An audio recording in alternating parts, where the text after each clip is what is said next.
went to the wrap party that this was it for the Andy Griffith Show.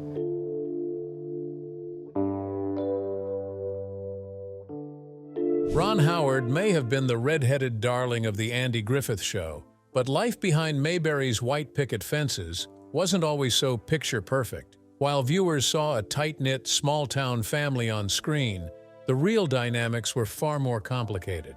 Sure, Howard shared laughs with Andy Griffith and Don Knotts, but there was one cast member he quietly loathed.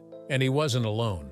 That same person also sparked the one feud even Andy Griffith couldn't forgive. The tension was real, the resentment ran deep, and for decades it was kept tightly under wraps, until now. This is the castmate who drove a wedge behind Mayberry's curtain, The Andy Griffith Show. The Andy Griffith Show may be remembered as one of television's most wholesome and nostalgic sitcoms, but behind the sweet southern charm of Mayberry lay a world far more complex. Premiering on CBS on October 3, 1960, and running until April 1, 1968. The show delivered 249 half-hour episodes over 8 seasons, 159 in black and white and 90 in color. And while it portrayed a simpler time, the making of the show wasn't always as peaceful as the town it brought to life. The show actually began as a backdoor pilot on The Danny Thomas Show, introducing Andy Griffith as Sheriff Andy Taylor, a widowed lawman raising his young son, Opie, played by a young Ron Howard, in the sleepy town of Mayberry, North Carolina. Though the setting was fictional, Griffith described its feel as distinctly nostalgic, more reminiscent of the 1930s than the 1960s when it was filmed. It was of a time gone by, Griffith later reflected, capturing the show's magic. The cast of characters quickly became beloved American icons. There was the overly eager but hilariously inept deputy Barney Fife, brought to life by Don Knotts, the kind and steady Aunt Bee, portrayed by Frances Bavier, and, of course, the precocious yet grounded Opie. Together, they formed a heartwarming family unit that seemed to echo real-life connections, or so fans thought. Despite its warm comedic tone, The Andy Griffith Show wasn't immune to conflict. Tensions simmered off-camera, especially as egos clashed and personalities didn't always mesh. One feud in particular, between Andy Griffith and a fellow cast member, would remain hidden for decades, kept out of the spotlight while the cameras rolled. But not even Mayberry could keep secrets forever. Still, the show was a massive success. It never ranked lower than 7th in the Nielsen ratings, and in a rare feat, it ended its final season at number 1. Only I Love Lucy and Seinfeld share that honor. While Griffith never received an Emmy during the show's run, co-stars Knotts and Bavier claimed 6 between them. The legacy lived on with spin-offs like Gomer Pyle, USMC, a 1986 reunion movie, and the continuation series Mayberry RFD.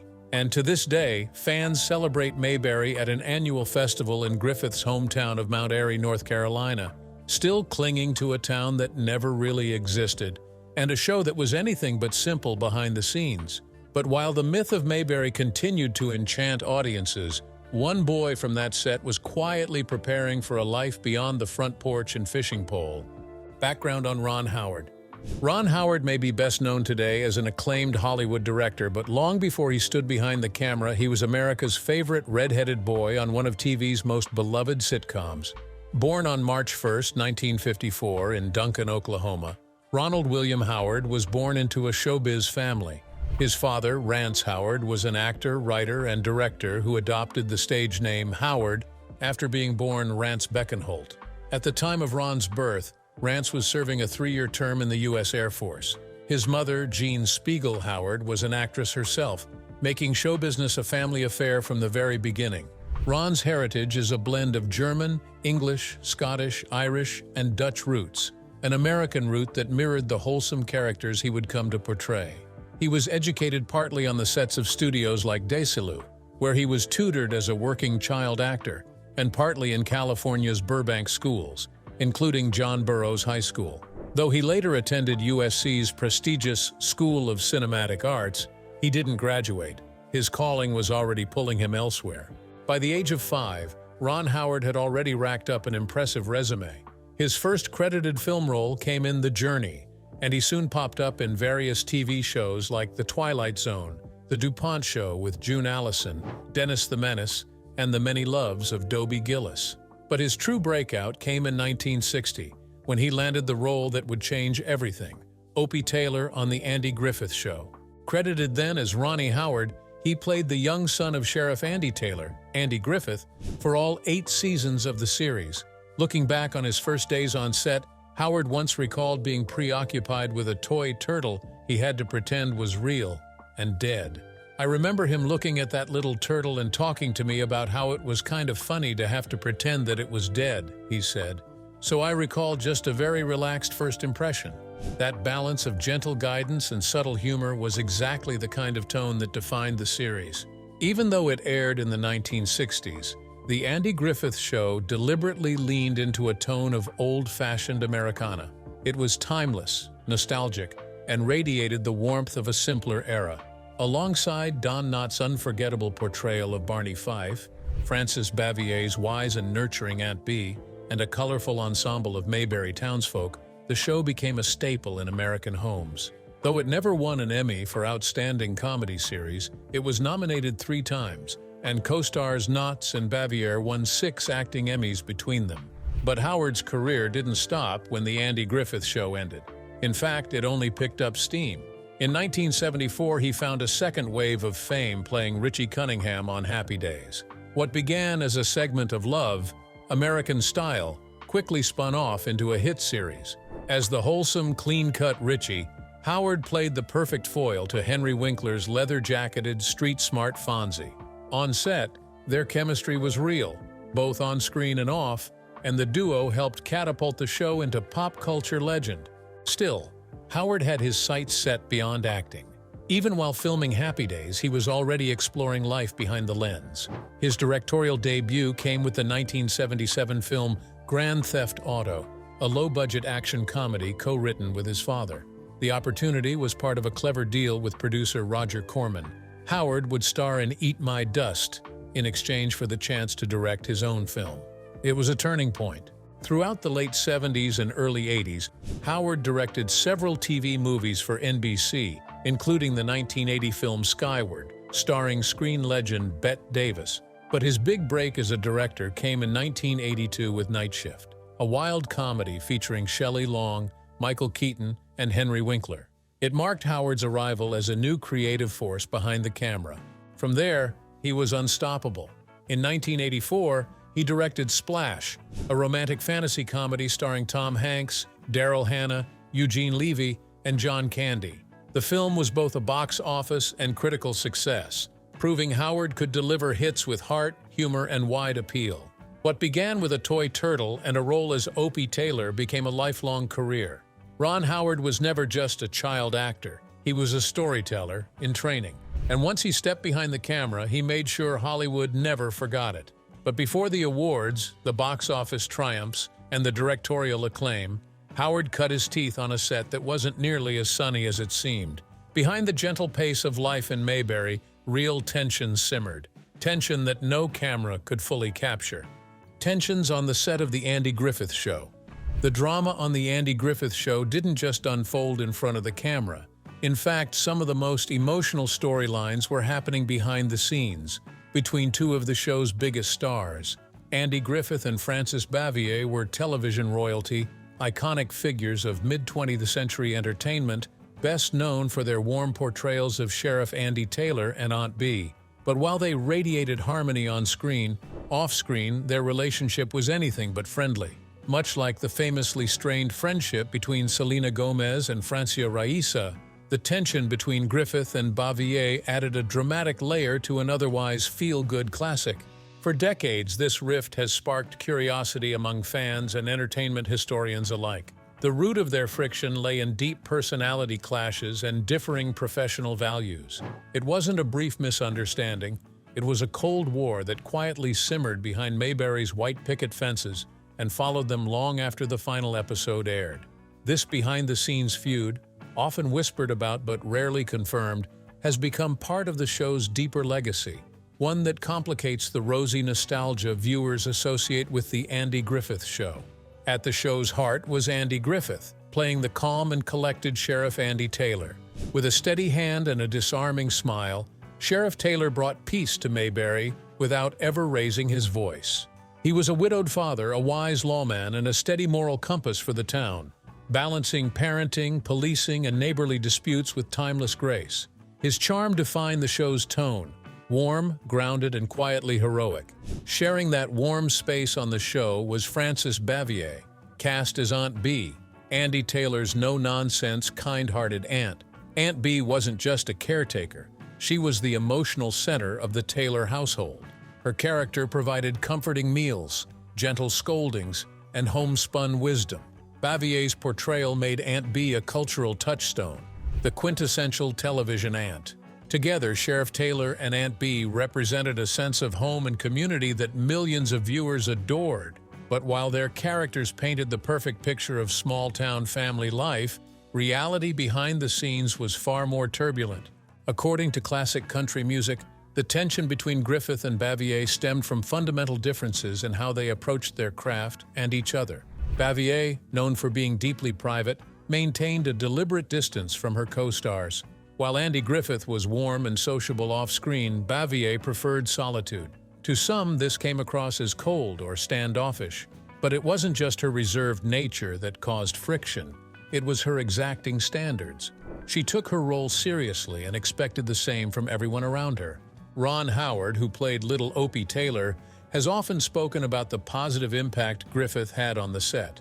However, Howard Morris, who played Ernest T. Bass and directed several episodes, once described working with Bavier as like navigating a landmine.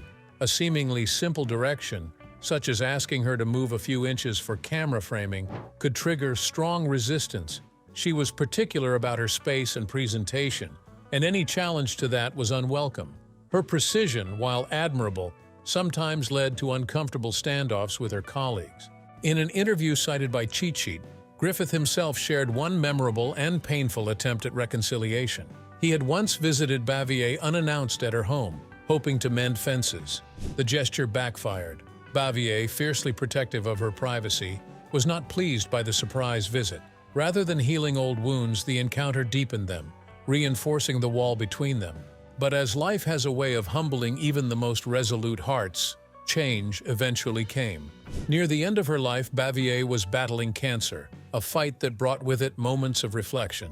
She picked up the phone and called Griffith. After years of tension, she was ready to speak honestly. Griffith later recalled the moment, saying Bavier apologized sincerely. "I'm sorry we didn't get along better. It was my fault." She admitted to being difficult, acknowledged his leadership on the show, and credited him with much of its success. It was a powerful gesture, one that finally put to rest years of unresolved emotion. Frances Bavier passed away in 1989 at the age of 86. Though raised in New York City, she spent her final years in North Carolina, the very place her character Aunt Bee had lived on screen. She retired from acting in 1972 and embraced a quieter life in Siler City, a small town where she found peace and connection. Locals recall her as private but kind, a far cry from the misunderstood persona she carried in Hollywood. Toward the end of her life, Bavier struggled with serious health problems, particularly heart-related complications. She spent her final days under medical care at Chatham Hospital. Just a week before her passing, she was released from the coronary care unit, though her condition remained fragile. While her official cause of death was never publicly confirmed, many believe it was due to her ongoing heart issues. Even in her final chapter, she maintained the same dignity and reserve that had defined her life and career. Andy Griffith would also live to the age of 86. According to CNN Entertainment, he passed away quietly at his home on Roanoke Island, North Carolina, early one Tuesday morning. The specific illness that led to his death was not disclosed, but his passing marked a deep loss in the world of entertainment. Griffith's family released a statement confirming he had been buried in Roanoke Island, his beloved sanctuary, and the place where he'd found personal peace. The passing of both stars marked the close of an era, but it also reminded fans of the deeper stories that exist behind television's polished surface. Even though Andy Griffith and Frances Bavier spent many years at odds, they eventually found the grace to reconcile. In the end, it wasn't about who was right or wrong, It was about two artists recognizing the humanity in each other and choosing to let go. The legacy they left behind is one of talent, heart, and ultimately forgiveness. And while the Andy Griffith Show chapter closed in Ron Howard's early life, there was another story which was quietly unfolding. A match made in heaven. There's a kind of love that doesn't make headlines every day. It doesn't scream or demand the spotlight. It just endures, quietly, steadily, decade after decade. That's the love story of Ron and Cheryl Howard. Hollywood has no shortage of whirlwind romances, public heartbreaks, or headline-grabbing flings. But in the middle of all that noise, Ron and Cheryl built something rare, something real. On June 7, 2025, they celebrated 50 years of marriage. Half a century of growing, dreaming, building, and still choosing each other every single day. Ron marked the golden anniversary with a photo of the two of them standing on the beach at sunset. No big production, no red carpet, just the warm glow of twilight and two people who've spent most of their lives in sync. He said he was grateful for the family, the memories, and the journey, describing their love as a river ride through calm waters and tricky rapids. He credited their success to a simple secret. They just kept paddling. They were only 16 when they met, two teenagers in California with bright eyes and bigger dreams. He had freckles and that famous red hair. She had a quiet strength and the kind of presence you don't forget. He always said there was never anyone else. She was it. Their first date was classic 1970s romance. Ron picked Cheryl up in his mint green Volkswagen Beetle, took her to the movies, and then they grabbed pizza. The car was nothing fancy, but it got them where they needed to go. Years later, Ron would laugh and say, "It still runs great, so do we." 5 years after that date, they stood in Burbank, California and said, "I do." It was June 1975. The guest list included friends, family, and a few Happy Days co-stars, including the late Tom Bosley. Ron had just started on the sitcom a year before, and life was moving fast. But he knew Cheryl was his constant. And yet she didn't say yes right away. In fact, it took 3 proposals. Cheryl, always thoughtful and intentional, told him she wasn't ready, not yet. She had things she wanted to do, school, life, a future she could shape for herself before tying it to his. Their daughter Bryce would later describe her mom as a force of nature, the kind of woman who kept everyone grounded, even Ron. Looking back, Cheryl said it was Ron's love for storytelling that drew her in. It still does. Together, they raised 4 children, including Bryce and Paige, who followed them into the world of film. But the Howards were never just a Hollywood family. They were a team, a unit. Cheryl once wrote that their shared passion for stories brought them together, and it was clear that love became the greatest story they ever told. Their daughters often describe Cheryl as the heart of the family. Paige once said that trying to explain how much they loved their mother brought tears to her eyes. She called Cheryl the stars, the sun, and the moon, their guiding light. Still, it wasn't always easy. Ron admits it takes more than just love. Communication matters. So does luck. But most of all, he says, you have to grow together. You have to change, adapt, let each other evolve, and keep finding your way back to the middle. That's how their chemistry stayed strong. That's how their lives remained aligned, even as their worlds expanded. Ron says he feels supremely fortunate, not just for their love, but for the lessons, the blessings, and the quiet understanding that has carried them through 5 decades. From late nights with newborns to early call times on set, from heartbreak to celebration, they've lived it all, together. For their anniversary in 2023, Ron surprised Cheryl by taking her for a drive in that same mint green VW Bug. Yes, the one from their very first date. They took the long way, let the wind in, and remembered where it all began. No fancy restaurants, no champagne toasts, just the road, the engine's soft hum, and 50 years of memories between them. Hollywood often forgets the quiet kind of love. The patient loves, the kind built not in fairy tales, but in kitchens and minivans and sleepy goodnights. But Ron and Cheryl didn't forget. They've lived it, protected it, nurtured it. Their love story isn't loud. It doesn't need to be. It's steady, rooted, eternal. And after 50 years, it's still just getting good.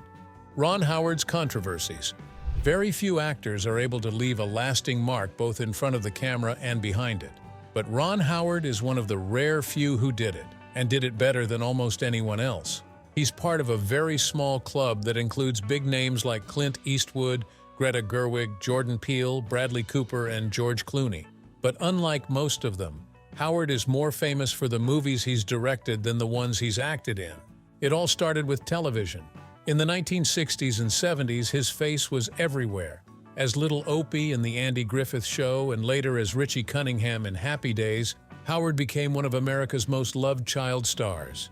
But behind that friendly face was someone watching and learning, preparing for something much bigger. In 1977, he took his shot at directing with a wild little film called Grand Theft Auto. It had nothing to do with the video game. It was fast, messy, and full of heart. From that point on, Howard became a regular name in Hollywood. But it wasn't an overnight rise. He had to stumble a few times. In the 1980s, he directed Splash, a fun romantic fantasy with Tom Hanks, and Willow, a bold adventure story. They showed his talent, but not everyone took him seriously yet. The 90s didn't help much either. A few of his films landed flat, and some critics began to doubt if he'd ever deliver something great. Then came the new millennium, and with it, How the Grinch Stole Christmas, and just a year later, A Beautiful Mind. This was the moment everything changed. A Beautiful Mind told the real-life story of John Nash, a brilliant mathematician who battled mental illness. It was powerful, moving, and unforgettable. The film starred Russell Crowe, Jennifer Connelly, Ed Harris, and Christopher Plummer. Long before the Oscars, people already felt it would sweep, and it did. Howard walked away with Best Director, and the film took home Best Picture, Best Supporting Actress, and Best Adapted Screenplay. But not everyone was clapping. Some were angry. Important details about Nash's life had been left out. His bisexuality, a child he had outside his marriage, the fact he didn't support that child, all missing. Critics accused Howard of softening the truth. He later admitted those parts were removed to focus on the heart of the story, but that didn't stop the backlash. What bothered Howard most wasn't the criticism, it was how it started to affect Nash personally. That, he said, was crossing the line. Who did Ron Howard utterly despise? For someone who spent nearly 7 decades in the spotlight, Ron Howard has built a reputation as Hollywood's calmest storm. He's steady, soft-spoken, the kind of director studios trust when they don't want drama, just results. But even a man like that has lines he won't let others cross. And in the last few years, those lines have gotten clearer. Howard once turned J.D. Vance's best-selling memoir Hillbilly Elegy into a high-profile Netflix film. It was a project Howard approached with care, focusing on the grit and resilience in Vance's upbringing. At the time, politics didn't dominate their conversations. Vance wasn't a senator then. He wasn't even involved in politics. That suited Howard just fine. He wasn't looking for a policy partner, he was looking for a story. But the man Howard once tried to understand has since taken a different path. Vance is now a politician, possibly on the verge of becoming vice president. And his current rhetoric? It's a world apart from the person Howard once knew. The filmmaker has made it clear, without any dramatic outbursts, that he's both surprised and disappointed by what Vance has become. Howard isn't one to lash out publicly, that's never been his style, but this time something cracked. For someone who has spent his career avoiding controversy, his recent tone carried weight. The shift wasn't just political, it was personal. Not unlike another moment in his life many decades earlier, when a seemingly sweet co-star made life on set far from wholesome. Long before A Beautiful Mind or Apollo 13, Ron Howard was a child star on The Andy Griffith Show, America's favorite feel-good series. On screen, it was all folksy charm. But behind the scenes, things weren't always sunny in Mayberry. Most fans assumed the cast got along just as well off-camera as they did on it. But there was one cast member young Ron dreaded sharing scenes with, Frances Bavier, better known as Aunt B. She was stern, cold, and never treated him like the adored kid America thought he was. While the audience saw a loving aunt fussing over her nephew, Howard saw something else entirely. Someone rigid, demanding, and almost impossible to connect with. Even decades later, when asked about his time on the show, Howard never pretended Aunt B was his favorite memory. Back then, of course, Howard didn't speak out. He was just a boy playing Opie. He kept his head down, did his job, and smiled through it. But there were moments when that smile slipped, like during the infamous Pickle Story episode where Opie had to devour jars of Aunt B's famously awful pickles. What audiences didn't know was that Ron absolutely hated pickles, eating them over and over for multiple takes, pure misery. And working opposite Bavier during that scene, the emotional cherry on top. That tension stayed buried for years, never fully addressed. But those who knew the cast behind the curtain would later confirm it. Howard and Bavier simply didn't get along. She wasn't cruel, but she was icy. She never warmed to him. And as he grew older, that distance didn't fade from memory. It lingered, not in bitterness, but in clarity. Howard had learned early what it felt like to work with someone who made you feel small. So when J.D. Vance began speaking in ways that clashed with the vulnerable story Howard once tried to share, it triggered something old. This wasn't just politics. It was about trust, empathy, and being blindsided by someone you once thought you understood. He didn't have to call anyone out. The silence between his lines said enough. Years earlier, Howard had faced criticism for A Beautiful Mind, too. The film swept the Oscars, but it also drew backlash for omitting major truths about its subject, John Nash. It was a reminder that telling someone else's story, especially someone complicated, comes with risk. If you soften the edges, someone will notice. If you tell too much, someone will protest. Either way, the storyteller carries the burden. And now, watching Vance's political rise, Howard is carrying another. Not because he made a bad movie, but because the man at its center became someone unrecognizable.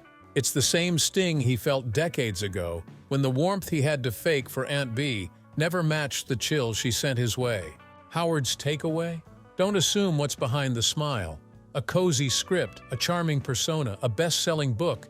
None of it guarantees authenticity. People can shift. They can disappoint you. They can rewrite their own stories in ways that leave you questioning why you ever tried to help them tell it in the first place. Still, Howard isn't bitter. He's evolved.